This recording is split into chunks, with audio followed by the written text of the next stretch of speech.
Hey everyone, Elliot Richardson here with Canadian Strength and Conditioning Association. Right now I'm on the board of directors and also sit on as one of the co-chairs of our education committee. Joining me today is Matt Jordan, who I don't think needs any introduction. I'll let him talk a little bit about his path, both professionally to where he's become today, but also we are going to dive down just another layer in the rabbit hole of force plates and counter movement jumps. And so I'll let Matt touch on a little bit of how he came to that world and how he's dove deeper in that realm.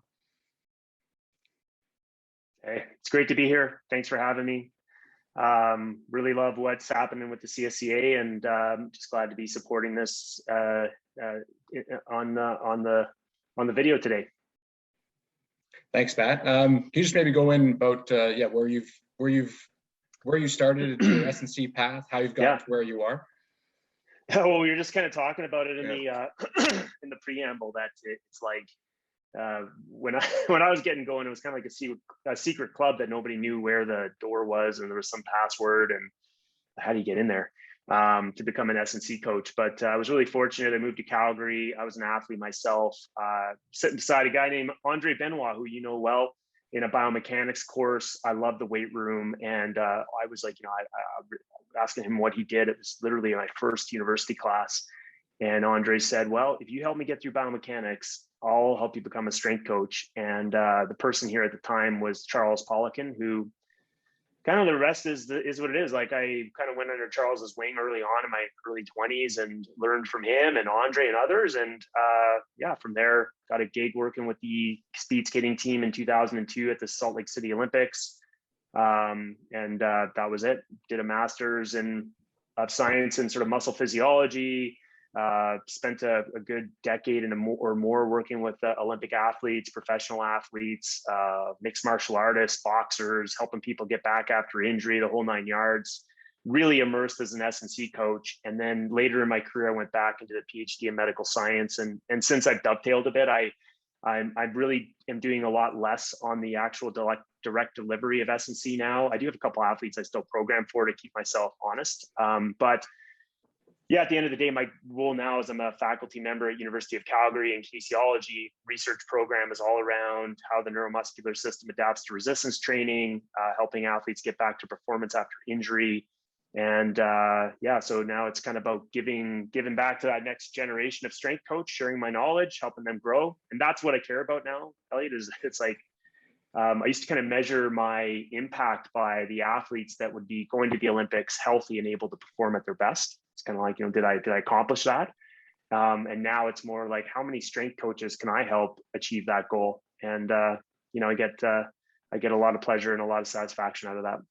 That's awesome, Matt. I think that's part of the directive of the CSCA is help that next generation of strength coaches improve and get access to information to help their practice. But I think it's also for that the maybe more experienced strength coach to get that next level of skills and upskill them towards the next stage of their career. And I know that you're known a lot for your experience with force plates, obviously with your background in biomechanics. And I'm just curious, like, how did force plates enter your world, enter your practice, and how has that grown in terms of how you've used them?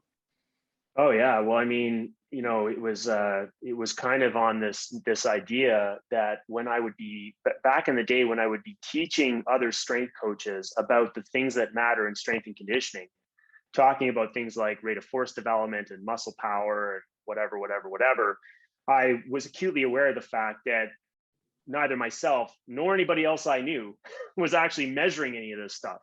So it was all conceptual, right? It was like, wow, there's this thing called rate of force development, or there's this thing called power, or there's this thing called eccentric strength capacity. And you should be scientific in what you do, because we would sort of say that it seems to be important. But at the end of the day, it's like, we can't measure any of that stuff. So don't worry about it. Just write your programs and do your thing. Honestly, it was the people that I was around with at the time, Stu McMillan, Scott Ma, Matt Price. There were a huge number of people that I was working with at the Olympic Training Center in Calgary, and that were very like-minded. And there was just a few of us that were persistent, trying to figure out how we could incorporate better measurement.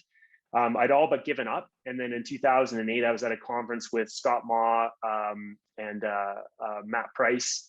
in Colorado Springs. A guy named Dr. Per Agard was presenting to the huge lecture room, and he was showing these data that he had collected on athletes and elderly individuals and people with injury. And he was literally breaking down how one could look at a vertical jump using a kinetic analysis. So looking at the force time curve of a jumping human. And he really just, like, I just literally had a moment where I was like, oh my God, I have to figure out how to do this stuff. And it was so lucky because at the time, a force plate would cost you probably 30 grand.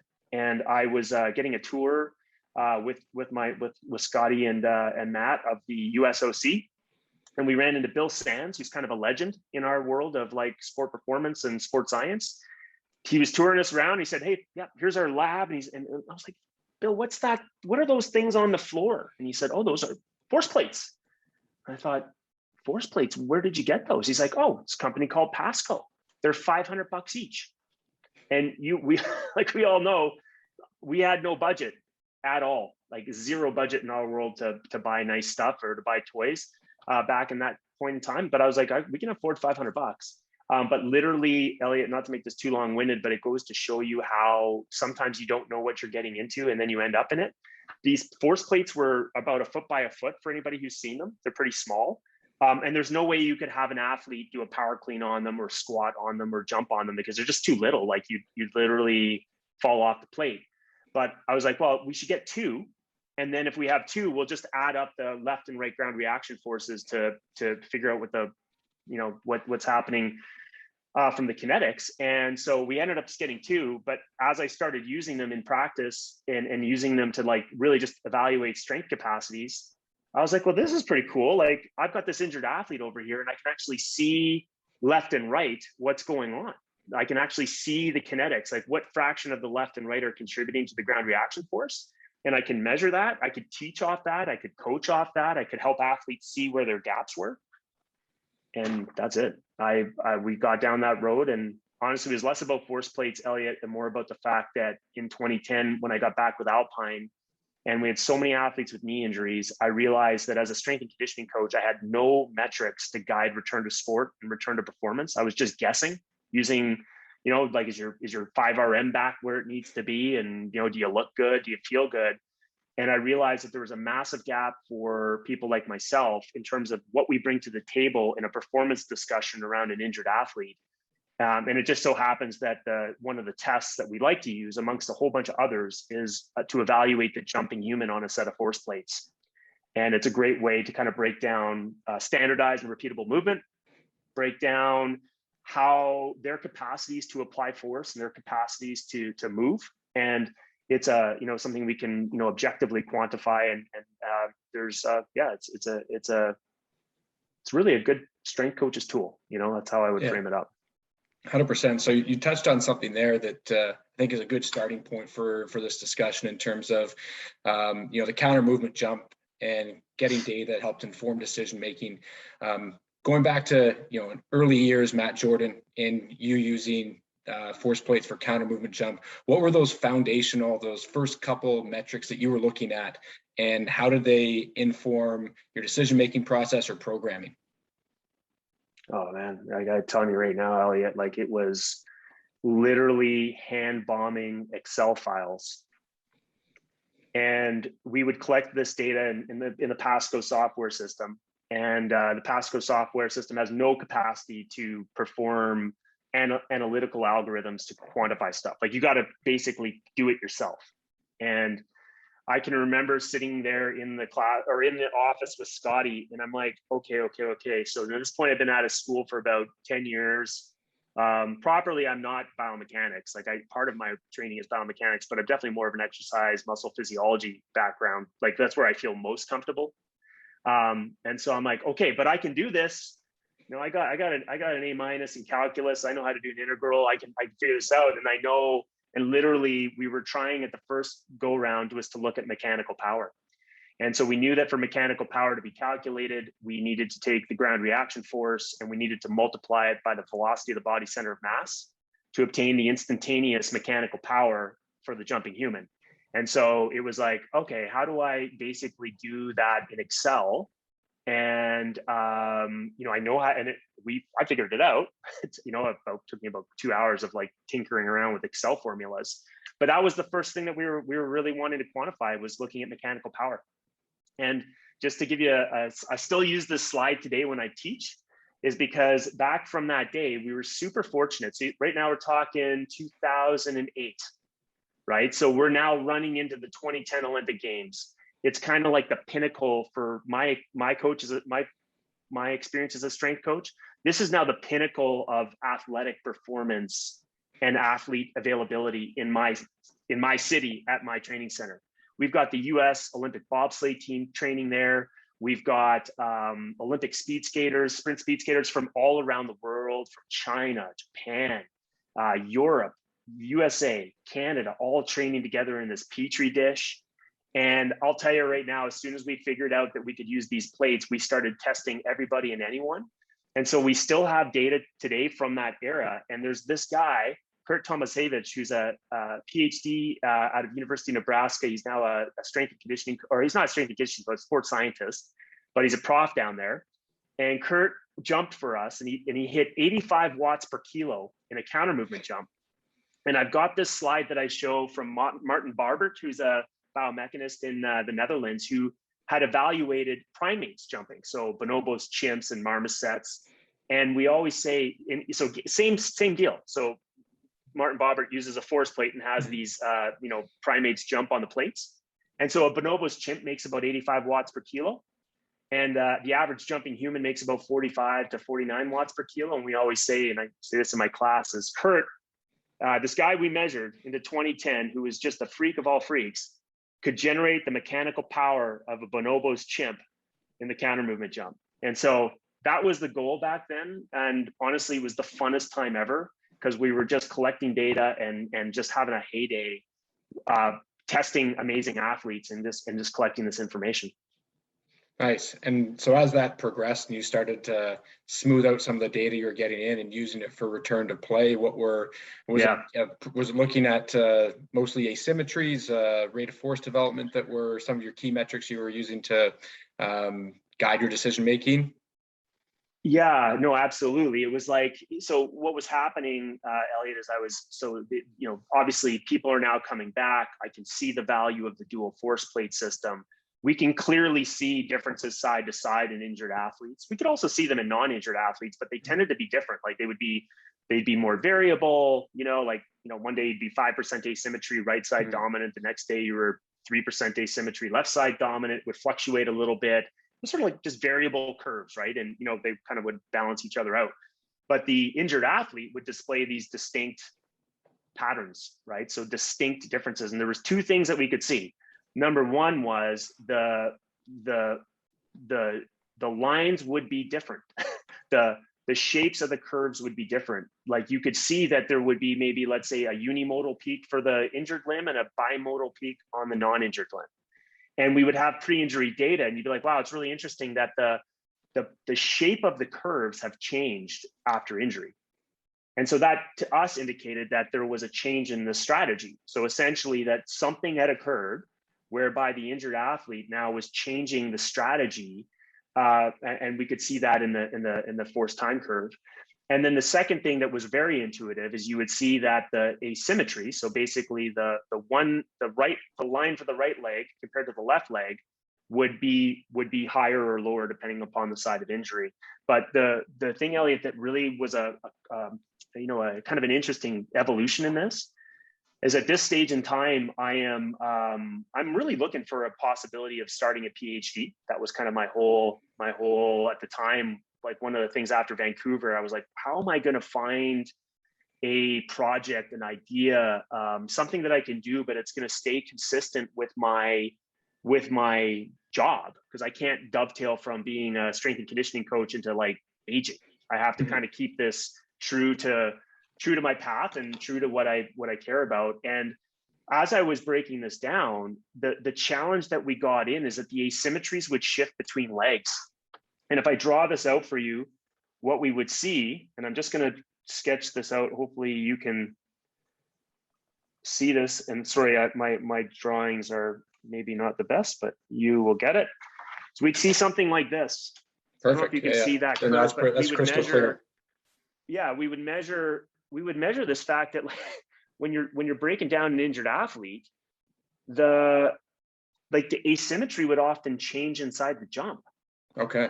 And so it was like, oh, this is a hard one now, because what do you pick? You can clearly see that there's something not right.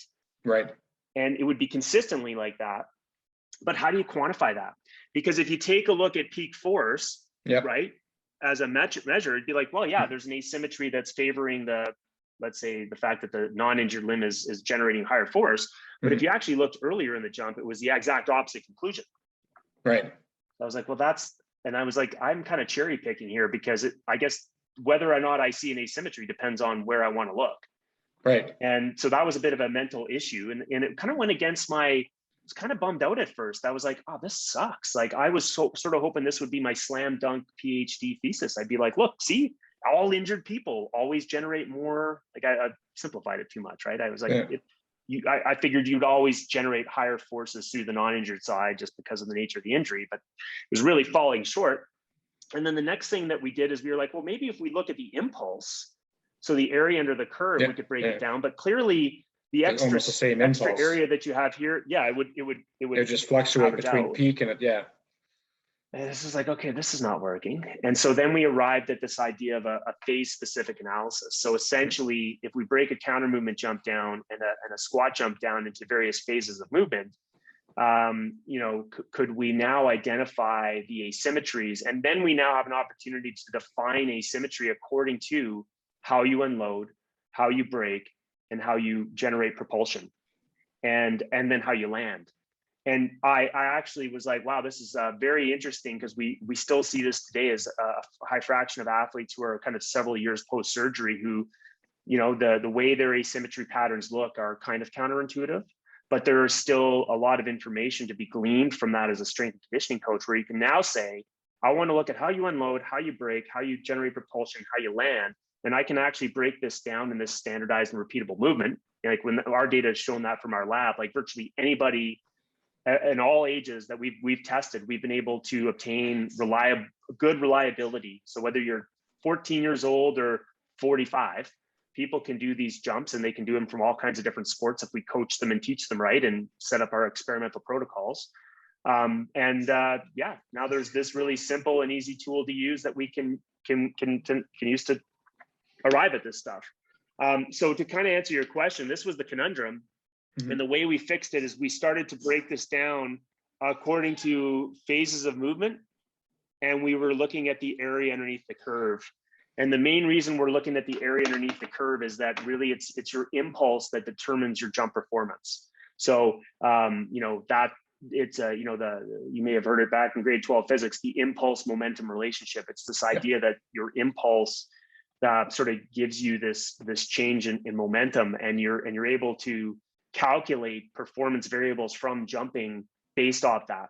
And so that was sort of a back and forth with my two PhD supervisors, Per Agard and Walter. And I said, hey, we're going to break this down. We're going to look at these phases. Per was already doing this, by the way. He had a guy that he was working with, last author's name is Casarati, but they published a lot on aging humans. And this is exactly what they had done. To look at how aging humans, in terms of their neuromuscular function, how they would compare to, let's say, younger people. And so it was great. I had a bit of a roadmap here, and it was uncharted territories. And we started to apply that same lens to injured athletes. And that was the impetus behind we have a 2015 paper where we published the technique and did measurements on ACL injured skiers. And we talked about what we found, obviously, and proposed this as a technique that could be useful for strength and conditioning coaches. And to be honest with you, like whether it's Hawkins or ForceDex, a lot of commercialization has happened. And now the techniques that we first published in 2015 are like, you can get this stuff and you can use it. And it's kind of cool. So yeah. I think you brought up a good point there. Like with products like ForceDex and Hawkins coming onto the market, and access to this type of technology and metrics and data becoming more commonplace, a lot of coaches are starting to get into it. Even in private sector, coaches are starting to buy these products to help show results and help guide decision making. And I think a lot of that initial onset is people are looking at a couple things, whether it's asymmetry and or it might be peak force, and those are some of the basic ones. But you definitely outlined that next level, which seems to be looking at different phases. So what are some of the trends, if any, that you saw in some of those phases between injured and non-injured athletes? Yeah, I mean, essentially, if I could kind of generalize here, and I'll be, I don't hold my feet to the fire on this for all the people listening, but speaking in general terms, what we see with an injured athlete is two things. We look at it from two lenses. Number one, do you have two strong legs? And we overlook that. And Enda King, who's a good friend of mine, who is in Ireland at Sports Surgery Center, they've done some great work there. Oh my God. I was over there a few years ago, and I saw their like the data they are collecting on ACL injured athletes is just insane. And everyone's seen this. They've got 6 publications in the American Journal of Sport Medicine, including 2 that look at prospective design to look at re-injury in ACL athletes, ACL reconstructed athletes. And one of the key things that's kind of interesting about Enda's work, and I think this is highly relevant to what you asked me here, is twofold. Number one, asymmetry didn't predict anything. It was actually more like the group that fared better than the other group, they were relatively the same amount of asymmetry, but they had 2 stronger legs. And that's always a question that comes up. Like, you realize you could achieve better symmetry by letting your non-injured limb get weaker, right? And so, but that's a problem. Yeah, absolutely. We see that all the time. And we actually, contralateral knee injuries are actually more of a problem for our skiers than ipsilateral. Mm-hmm. So we don't just look at symmetry. We look at, do you have 2 strong legs? And then if you have 2 strong legs, are you within, let's say, 5 to 10% side to side? That's kind of a key. So that's key notion number 1. Capacity, symmetry and capacity, and then looking at the movement asymmetry as a whole. The second thing that Enda's work showed, and we see this as well, is that athletes that are injured tend to lose that plyometric ability. So they want to behave a little bit more like a squishy 1976 Cadillac. And athletes who seem to fare better get that Audi S4 suspension back. And so what we observe will be athletes who are, number one, not wanting to unload in the counter movement jump. So that counter movement jump depth goes, it's less. So they don't descend as much. Their impulse and their rate of force development through the braking phase is less. And while the rate of force development in that braking phase is a bit noisy, like, and I want to share this table with you guys in a bit, just so you can see where my head's going with this. Let's say a coefficient of variation of 12% is kind of what we see with our database. So it is noisy, but clearly when you're injured, you could have differences that are bigger than 12. Like you could be 20, 25, 30% different side to side. And so we see not only the impulse, but also the slopes of those 2 lines, and that first rise of force, right, which is where you put the brakes on, is a key thing that will show up. And then if you've got an ACL injury, your propulsion on that injured side is just less. And it's typically less, especially in that later phase of the jump, where you're generating that kind of final 20 degrees of extension at your knee joint as you're coming up and off the plates. And the last thing I'll say as well that we always look at, so unloading, braking, propulsion, is we call it the slingshot. But if you're jumping and you happen to generate highly asymmetrical impulse at the ground, you slingshot. So your higher impulse from this leg, because let's just assume here this is non-injured, this is injured, and you're making more impulse, you like slingshot over towards your injured side.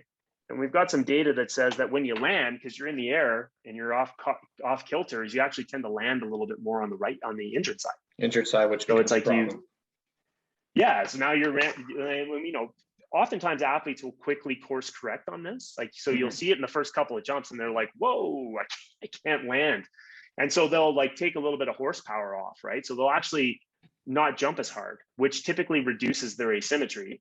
But also now we know they're not jumping as hard, and that's a big thing. Like if you're not jumping as hard, it's easy to kind of keep your contribution from right and left in check because you're jumping slower. Rates of force development are lower. There's all kinds of things happening from a neuromuscular standpoint. But then you turn up the heat and you try to go for max performance again, and your RFD is just so much higher on your injured side that you just you slingshot over, and you have to really figure out how to keep your center of mass centered, I guess, like centered, so that you're not landing in this very precarious position, I would think. Yeah, like a compromised position. That's great there. Like I think there's a few things for me, like I would say I'd have at least an introductory level of knowledge to using force plates and that type of stuff. But certainly for me, you uncovered a couple of things of where we can look at for some of those deeper level issues, especially that loss of plyometric ability and the unloading phase specifically. I think that sometimes gets overlooked for someone who's maybe new to this analysis. Do you want to see a video? I have PowerPoint slide pulled up. Do you want me to share my screen? For sure. Is my screen, am I enabled? I'll make sure you will in a second. And I'm just going to pull up, I'll show you an example here if I can quickly find it without, spending too much time hunting. Here we go. And so one of the things that we're doing, here you go, ready? Yep. Where do I need to go? So share my screen. You got me? Yep, it's up now. You're good to go. So one of the things that we're, just sort of talking out loud here about what we're doing is we're collecting crazy amounts of information now.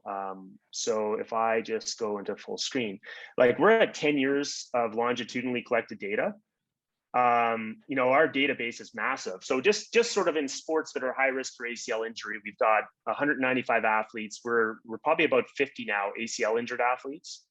At the time, we were at 3,500 measurements for the non-injured controls. Now we're like every summer, we just continue to add, another 1,000 measurements. It goes quite quickly now that we're testing so much. But what's really cool is we start to get this pre-injury and post-injury data. And I'm just going to show you guys this. Oops, sorry, darn. This is an example of what we see. And this will give you a really good example, Elliot, about what I was talking about when you lose that plyometric ability. So the athlete on the left is 7.5 months post-surgery, and so is the athlete on the right. They're both skiers. The athlete on the left, the big difference is they're younger and they've got probably a lower training age and less training history. But if you just eyeball these two curves, you can clearly see that there's something happening more than just the asymmetry. Like the athlete here at 7.5 months post-surgery, you can still see a little bit of an asymmetry in the propulsive phase. It was a right side ACL, but green line higher than left, small interlimb asymmetry. And obviously you can see some asymmetries here, but they're not super intuitive. I don't know about you. When I look at these two curves, what I see is a fundamentally different jump strategy. 100%. And so if you kind of break that down to what this looks like in real terms is, so I've stopped it roughly at the same spot for both athletes. This is at the bottom phase of movement. It's where they have reversed the downward acceleration of their body center of mass. So this is the end of the braking phase.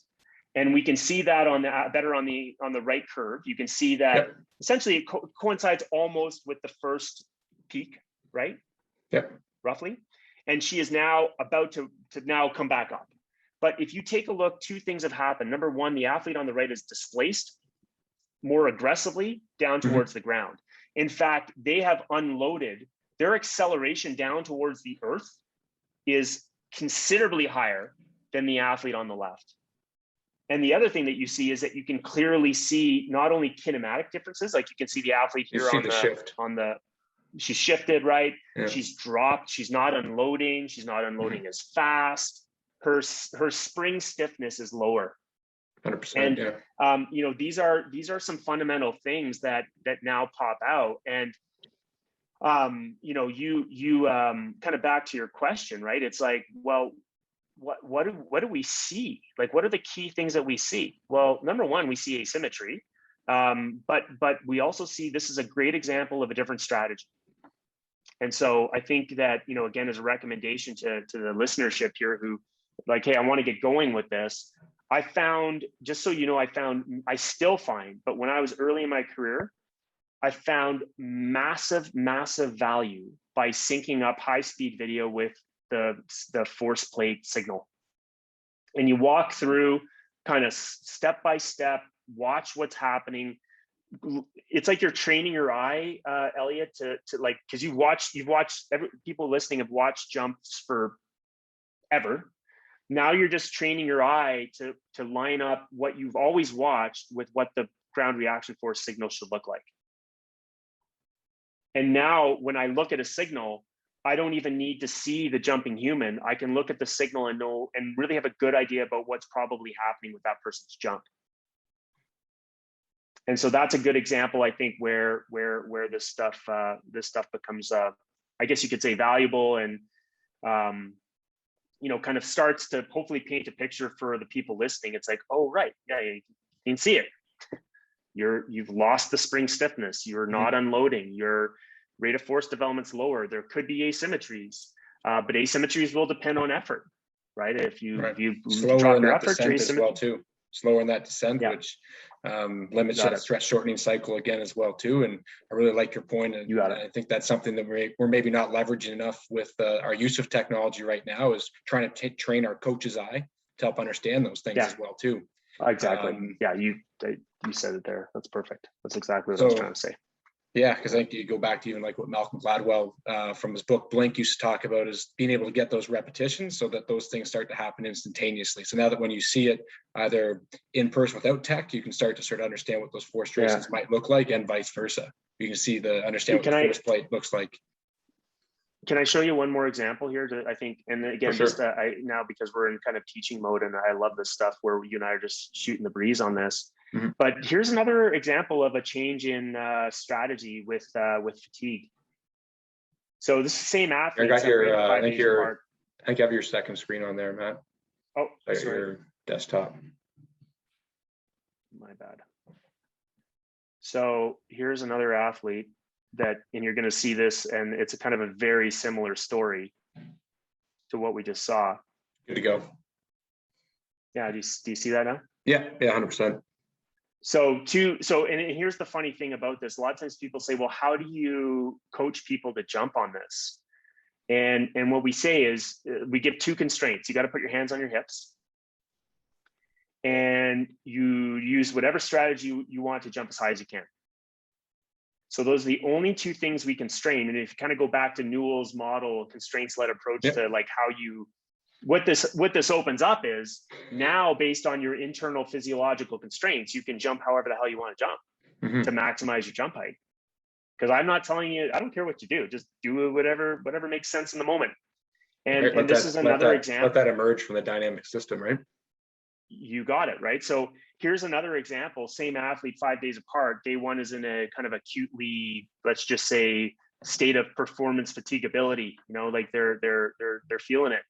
And day 5 is after some recovery and some rest. It's another example of how, you know, again, in addition to performance outcomes, you know, coaches can definitely look at some of these strategy-oriented metrics to create, I guess you could call them frameworks or visuals. And I'll just kind of summarize this. I know you didn't ask this question yet, but I said I was going to show it. Where is it here? I was just looking at it. Here we go. This is a good example of what I would look at. And I'm happy to share this with your listenership. Like, I'll post this afterwards, so people don't gotta go and freaking scribble all this down. I'll just print off the slide and you can get it. But what we have on the right-hand panel, just so you know, Elliot, are all the coefficients of variation for the various metrics we can pull. And you'll see that some are better than others. So if we take a look at the force at max velocity, the coefficient of variation is 0.98%. from one testing session to the next. It's pretty freaking tight. Yeah, tight. If we take a look at the takeoff velocity, so that's what we're measuring using the impulse momentum method, you'll notice that the CV is 1.96. And this is an important one, the theoretical flight time, which we calculate off TOV. So essentially we say, how long would your center of mass have been in the air for a given takeoff velocity? And you'll notice that because we're calculating it off the same thing, it's also 1.96. And then as you're going down the list, you might get to something like leg spring stiffness, which I really like leg spring stiffness for injured athletes. But just note that the coefficient of variation is like 15%. So that means that if it's less than 15%, the differences are kind of inside the noise. Right, so standard, your standard worthwhile change, right? Yeah, exactly. But sometimes when you're dealing with injured athletes, like they're going to be 30, 40, 50% difference in this phase. So, you know, it's a signal to noise ratio, right? It's like, well, and you know, I've had trying to get a paper published recently on forecasting injury and recovery, and one of the reviewers was like, hey, but could you just mention the signal to noise ratio? Because it kind of feels like you're telling people not to look at eccentric rate of force development or limb stiffness. And it's really more about an analysis of what's the signal to the noise and what's your context. But this will give you a sense of, like, I guess you could say, all the variables we look at, and then which ones are a bit more repeatable and which ones aren't. And then for context, whether you're monitoring, so this would be healthy athletes monitoring over time, you're looking at performance testing, or you're looking at return to sport, what are some metrics in the performance column, the strategy column, and the asymmetry column that I would go to as kind of like stock things? Because I'll tell you right now, you can't be plotting out 75 different variables and trying to make sense of it. You'll get lost in the weeds. But this is one way that we can look at this. And I've kind of binned this into two things. The light blue boxes are the ones, those are my go-tos. Like, these are the ones I actually use. And then the dark blue boxes are the ones that maybe sometimes I use depending upon context, and maybe there's some value that other practitioners find as well in using. So it's not to say that they're bad or good. It's just like, I don't really focus too much on the ones in the dark blue boxes, but you may find value in them. And I know others have found value in this, whether it's in a practical standpoint or you see it in the literature. Perfect. That's great, Matt. Those are some of the more advanced things. Like, people are beyond what they might be using right now if they've started to go down the rabbit hole of using force plates and counter movement jumps. And so I wonder if you could touch on some of it is in the blue box there, but just that I see it pop up there a few times, that eccentric rate of force development. If you go in just a little bit deeper in on that metric. Yeah, absolutely. I mean, essentially the eccentric rate of force development is that it's like that first deflection in the counter movement jump force time curve. So if I go right here, so this is the eccentric braking phase. Yeah. And you'll notice what happens is it's the phase of movement where essentially, the way we calculate this, Elliot, is we look at the minimum velocity of the downward phase. So it's this, where my cursor is, it's this point. Mm-hmm. That's where she's reached her, oh, sorry. I always get confused. Her minimum downward velocity. I was going to say her maximum minimum, but it's her maximum negative velocity. Perfect. The minimum velocity, like it's the fastest she's going down. And now what's going to happen is there's a phase of movement here where she's putting on the brakes, and that phase of movement is essentially now she's reversing her downward acceleration. So she's still going down because she's actually got to decelerate, and that takes some time. You don't just decelerate instantaneously. You have to do that, and it takes about 100 milliseconds. And so when we calculate this, we actually calculate up to what we call the second zero crossing, which is where my cursor is hovering now. Mm-hmm. And this medium shade of blue, if you take it from this is the velocity of the body center of mass, we go back up to the force time curve. It's this phase right here. Gotcha. And so when you look at it on the screen here, it's roughly, I mean, I didn't do this exactly, I kind of eyeballed it, but you can see what's happening. It's roughly from about here to the peak. But we define this very carefully with our algorithms. So it's not, I'm not guessing when I calculate this. We calculate these curves out and we determine these points very carefully, but you can see what's happening. Hopefully your readership or your viewership here can see that she's essentially still going down, but she's putting the brakes on and she's stopping before she starts to come back up. And so when we talk about eccentric rate of force development, we're talking about the slope of this force time curve. And so essentially what we're doing is taking the peak force, and so the change in force divided by the change in time.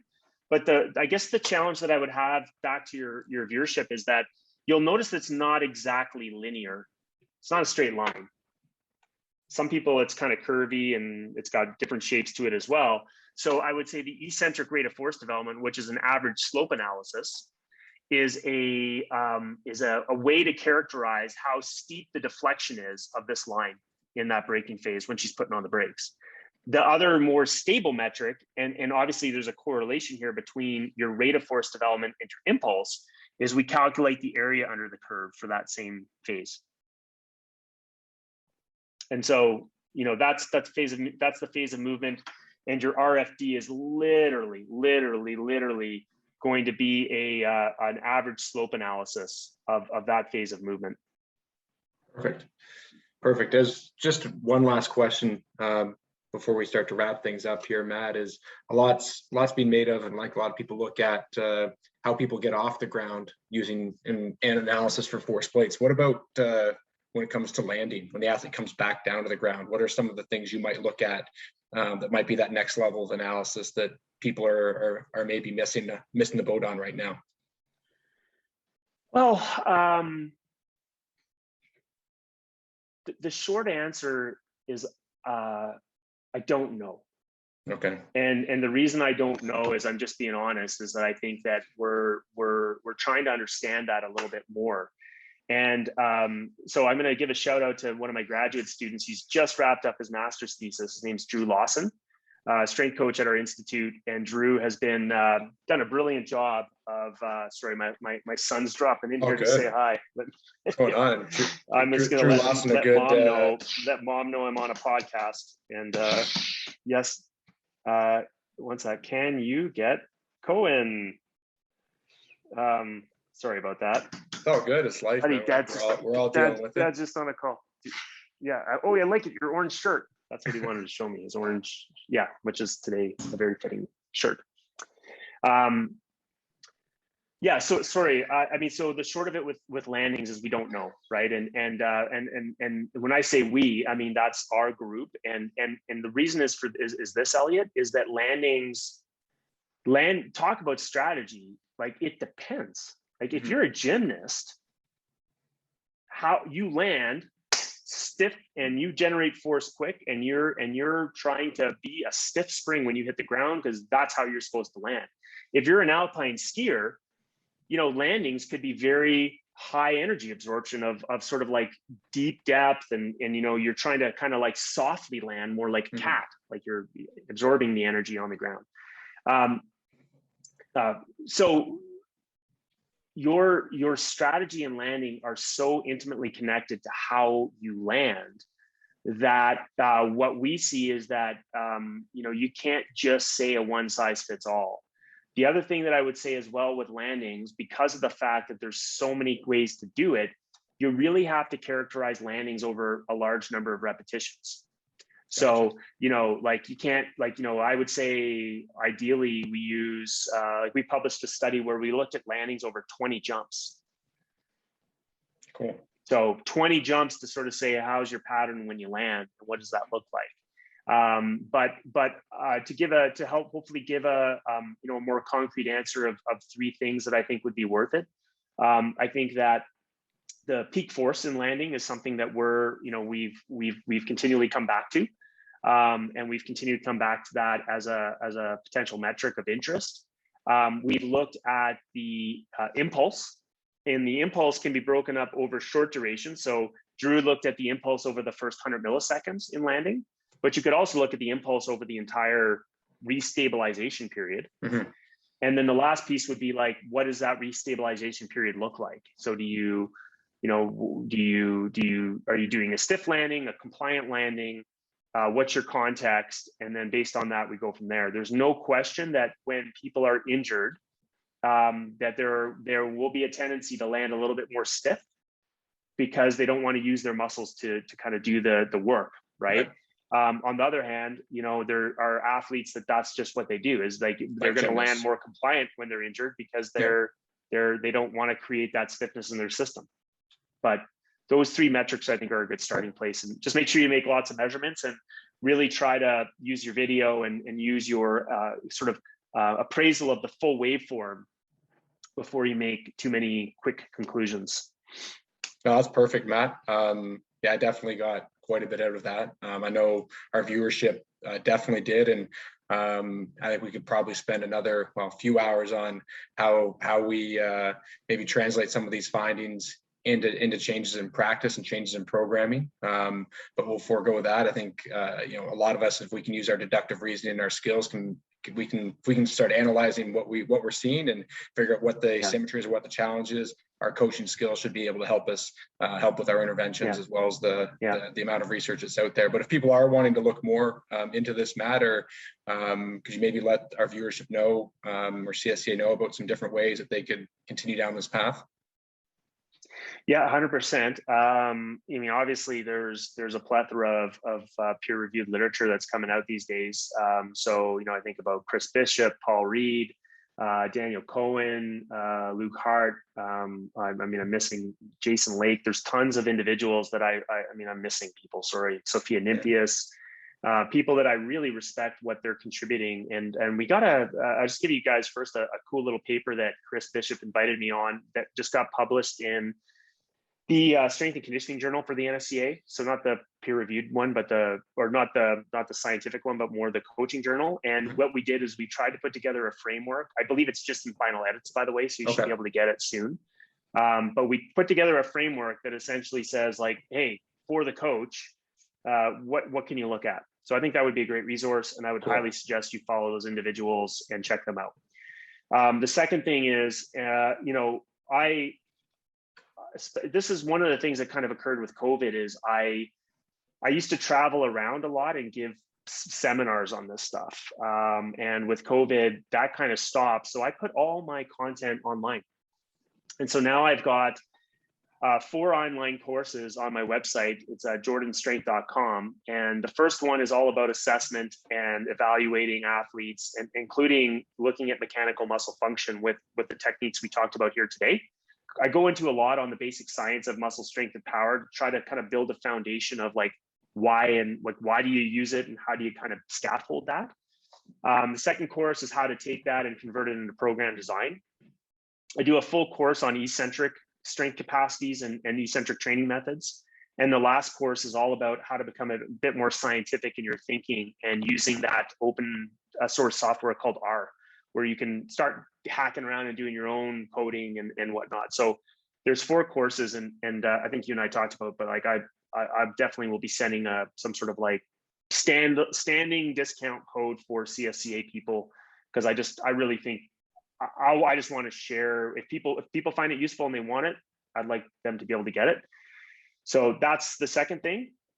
And then the third thing is, and kind of a change for me is I'm now on a faculty at University of Calgary. So we're continuing to do research in the area. And at the end of the day, if there's people out there that are sort of like I was, where you're kind of hungry to learn and you want to expand your research skills and you'd like to get into this and do your own work, I've taken graduate students and taking good coaches who want to contribute and do that stuff. And we can take on our graduate students into our research program and keep advancing that as we move forward.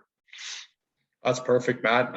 You've been plenty gracious with your time and your education, your knowledge, and paying it forward to the next generation. I know I got a lot out of it today, selfishly, and hopefully we can pump this out to as many of our viewers as possible and get this in the hands of people. It's going to help advance strength conditioning forward here in Canada and hopefully around the world as well too. So thank you very much for your time, Matt, and we'll stay in touch. Thank you. Yeah, my pleasure. Thanks for having me.